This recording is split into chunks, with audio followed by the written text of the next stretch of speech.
again and welcome to Glasgow's World, Glasgow's Quiz World, as it were. Today I'm going to be giving you a special question and answer session about the Battle of Trafalgar, and I've entitled it Trafalgar Teasers. I suppose those of you who have seen Hornblower on the telly will know that I shouldn't really have done a bugle at that point, but something like this.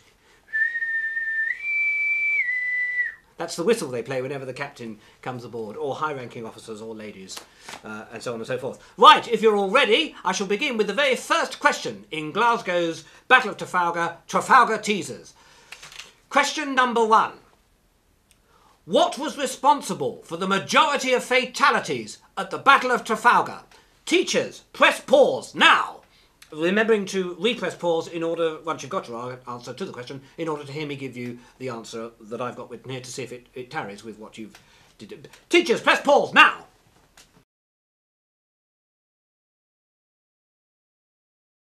Think you know the answer, soldier? Then listen up.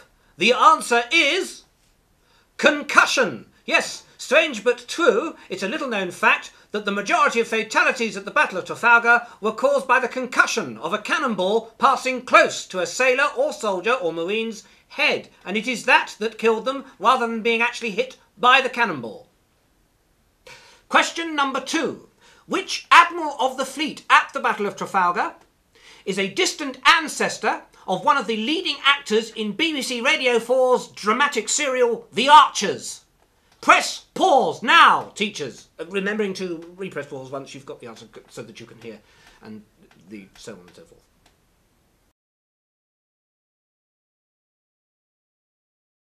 Think you know the answer, soldier? Then listen up. The answer to question 2 is Admiral Cuthbert Collingwood, who is a distant relative, apparently, of the man who plays Brian Archer in The Archers, Charles Collingwood. Apparently, so I've heard. He's told me that's to himself, actually. Question number 3.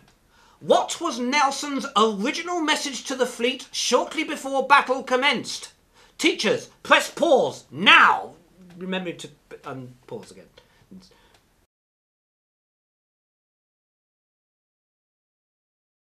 Think you know the answer to the question, soldier? Then listen up. The answer to question number 3 is Nelson confides that each man will do his duty. That was the original message, and apparently somebody suggested he change Nelson to England, and then eventually his signaller asked him if he could change confides to expects, because expects was in the Popham signal book, and confides would have had to have been spelt out, and Nelson agreed to this. However, I think his original touch was probably the best. The sailors of Nelson's fleet would probably have been very happy to know that Nelson confided in them, whereas they couldn't really care less what England expected of them. Anyway, that's the answer to question number 3. Question number 4. Which side of a Napoleonic-era vessel is the larboard side? Is it left or is it right? Press pause, teachers. Press pause now. So on.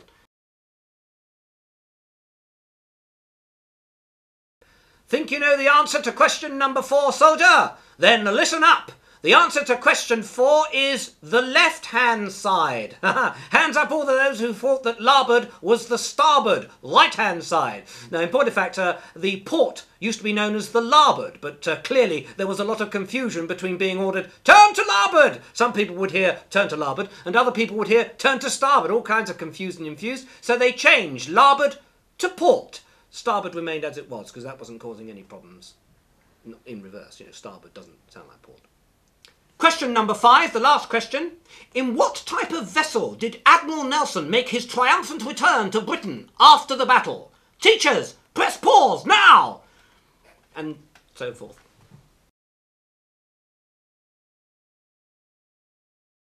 Think you know the answer to question number 5, soldier? Then listen up. The answer to question number 5 is a brandy barrel. Yes, shortly after the Admiral kicked the bucket, his body was preserved in a brandy barrel for transportation back to Britain. That way the body would be preserved, and that was the last vessel that he travelled triumphantly, though sadly very deadly, home in.